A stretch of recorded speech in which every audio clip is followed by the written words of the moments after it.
Hi again then guys, and so we've got another GranTurismo 6 top speed tune for you today, and this time it's actually an updated tune for one of my much older tunes. This is for the Dodge Viper GTS, the older generation Viper. Now there are of course two versions of this car. There's a premium and a non-premium. I will be demonstrating this on the premium version, the 2002, but this tune works pretty much identically for the older version as well. So, you want your racing soft tyres, of course. For suspension, we've got the ride height on 100, front and rear. Springs we've rounded off to 750 and 850. Dampers and anti-roll to 4. Camber on 2. Neutral toe. For the gearbox, you want your auto setting as high as possible. Then your final drive, I believe I did the gearbox flip on this one. I think I took it up to 4,000, if I remember correctly. Then come back to your auto setting, click it down and then up one again. Then that allows you to reach these individual gear ratios of 2680, 1800, 1250, 925, 700 and 500, and then a final drive of 3. I can't recall if I did do the gearbox flip on that or not though, so just check that against yours. As far as the diff, low initial torque as always, high acceleration and low braking. All the power upgrades of course, and we have fitted NOS, and obviously you want the full weight loss package. Traction control is turned off as always.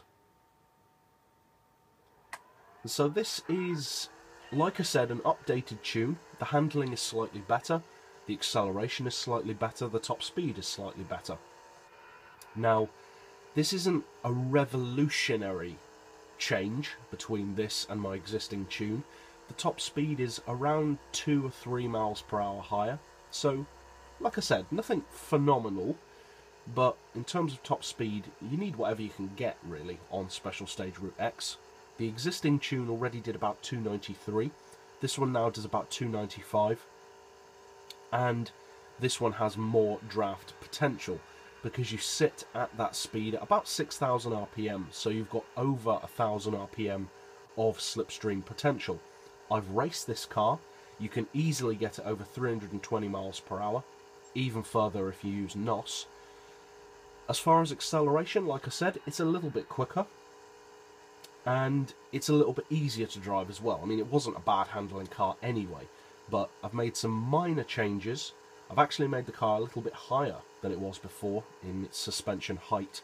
That allows the suspension to take up more of the bumps in the corners. Some people seem to think that for top speed you have to have the backside of the car slammed to the floor and the nose pointing to the stars. That does not increase your top speed on every car. On some cars it does, but in general you'd be surprised how many cars that makes no difference to in terms of top speed.